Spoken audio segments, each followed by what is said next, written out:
Sa isang maliit at tahimik na baryo sa tabi ng ilog, simple lamang ang buhay ng mga tao. Karamihan sa kanila ay magsasaka at mangingisda. Sa umaga, maririnig ang tilaok ng manok at ang mahinang usapan ng mga kapitbahay na nagsisimula ng kanilang gawain. Minsan, may mga naglalako na dumaraan sa baryo. Bitbit nila ang kanilang mga paninda at sumisigaw sa kalsada upang ipaalam sa mga tao na sila ay naroon. Isang araw, 2 mangangalakal ang dumating sa baryo. Pareho silang nagbebenta ng mga gamit sa kusina, mga kaldero, kawali, sandok, at iba pang kasangkapan na kailangan sa pang-araw-araw na pagluluto. Ngunit kahit pareho ang kanilang hanap buhay, magkaiba ang kanilang ugali. Ang isa ay kilala sa pagiging tapat at mabait, hindi siya nanlalamang sa kanyang kapwa. Kapag may nagtatanong tungkol sa kanyang paninda, sinasabi niya ang tunay na halaga nito. Ang isa naman ay sakim at mapanlamang. Madalas niyang lokohin ang mga tao upang kumita ng mas malaki. Sa araw na iyon, nagsimula silang maglakad sa baryo, dala ang kanilang mga paninda, at umaasang may mga taong bibili o makikipagpalit ng gamit.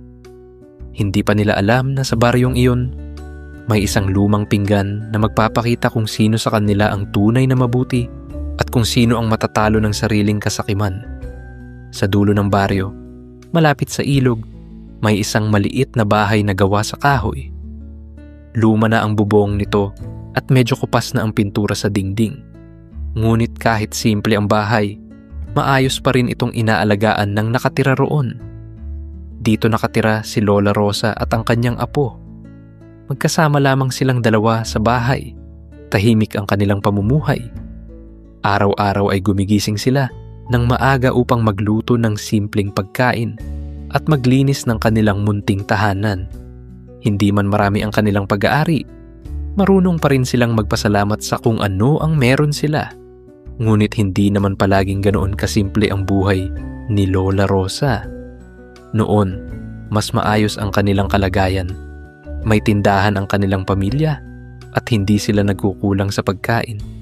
Ngunit nagbago ang lahat nang magkasakit ang asawa ni Lola Rosa. Naubos ang kanilang ipon sa pagpapagamot. Isa-isa nilang naibenta ang kanilang mga gamit hanggang sa halos wala nang natira.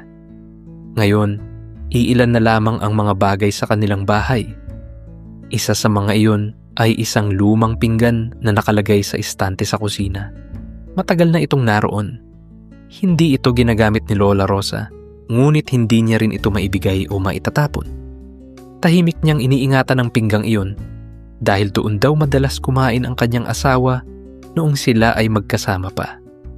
Hindi alam ni Lola Rosa na ang simpleng pinggang iyon ay may lihim na halaga na magbabago sa kanilang buhay. Isang hapon, habang naglalaro ang apo sa labas ng kanilang bahay, may narinig siyang sigaw mula sa kalsada. Kaldero, kawali, sandok, mga gamit sa kusina. Napatingin ang bata sa daan. May isang mangangalakal na dahan-dahang naglalakad habang bitbit ang kanyang mga paninda. Mabilis siyang tumakbo papasok ng bahay. Lola, sabi niya, may mangangalakal sa labas. Lumabas si Lola Rosa at sumilip sa may pintuan. Napatingin din ang apo sa istante kung saan nakalagay ang luwang pinggan. Lola, sabi ng bata, baka pwede nating ipagpalit ang pinggan. Sandaling nag-isip si Lola Rosa. Matagal na rin naman nilang hindi ginagamit ang pinggang iyon. Kaya kinuha niya ito sa istante at dahan-dahang dinala sa labas. Pagkakita ng mga ngalakal sa pinggan, agad niya itong kinuha upang tingnan. Maingat niyang sinuri ang gilid at likod nito. Sa unang tingin pa lamang, alam na niya ang katotohanan. Ang pinggan ay gawa sa purong ginto. Ngunit sa halip na sabihin ang totoo, may pumasok na ibang balak sa kanyang isip. Nagkunwari siyang walang nakita. Wala itong halaga, sabi niya ng malamig. Pagkatapos ay basta niyang itinapon ang pinggan sa sahig. Basura lang iyan. Pagkatapos ay umalis siya na may lihim na plano na bumalik kapag pumayag na ang matanda na ibigay ito ng halos libre. Lumipas ang ilang oras. tahimik na muli ang kalsada sa tapat ng bahay ni na Lola Rosa. Pinulot ng apo ang pinggan na itinapon ng mga ngalakal. Maingat niya itong pinunasan at ibinalik sa istante.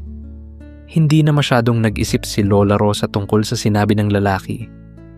Para sa kanya, isa lamang itong lumang pinggan na may alaala ng kanyang asawa. Makalipas pa ang ilang sandali, may narinig muli ang apo mula sa malayo. Kaldero, sandok, kawali. Napasilip siya sa kalsada. Lola, may isa pang mangangalakal. Masaya niyang sabi. Nag-alinlangan si Lola Rosa. Sinabi ng naunang mangangalakal na walang halaga ang pinggan. Mahinahon niyang sagot. Ngunit naisip ng apo na wala namang masama kung ipapakita nila ito. Kaya kinuha muli ni Lola Rosa ang lumang pinggan at inilabas ito. Pagkakita pa lamang ng mangangalakal sa pinggan, napahinto siya. Tahimik niya itong kinuha at sinuri ng mabuti.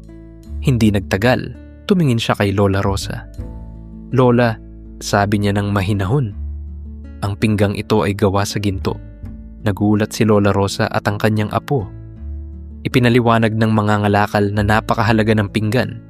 Ngunit hindi niya kayang bayaran ang tunay nitong halaga. Kaya ibinigay niya ang lahat ng kanyang paninda at lahat ng pera na dala niya, maliban sa kaunting pamasahe pa uwi. Malaki ang pasasalamat ng maglola. Sa unang pagkakataon sa mahabang panahon, nakaramdam sila ng pag-asa. Hindi nagtagal, muling dumaan sa kalsada ang unang mangangalakal. Sa kanyang isip, sigurado siyang babalik siya upang kunin ang lumang pinggan. Akala niya ay madali na lamang itong makukuha kapag naniwala na ang matanda na wala itong halaga.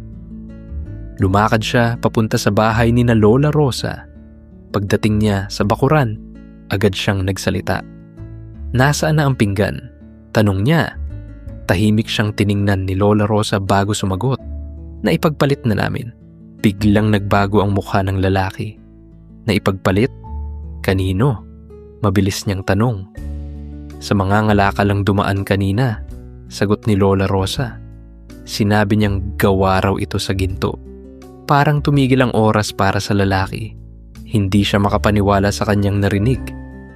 Ipinaliwanag ni Lola Rosa kung paano sinabi ng ikalawang mangangalakal ang totoo at kung paano niya ibinigay ang lahat ng kanyang paninda at pera bilang kapalit ng pinggan.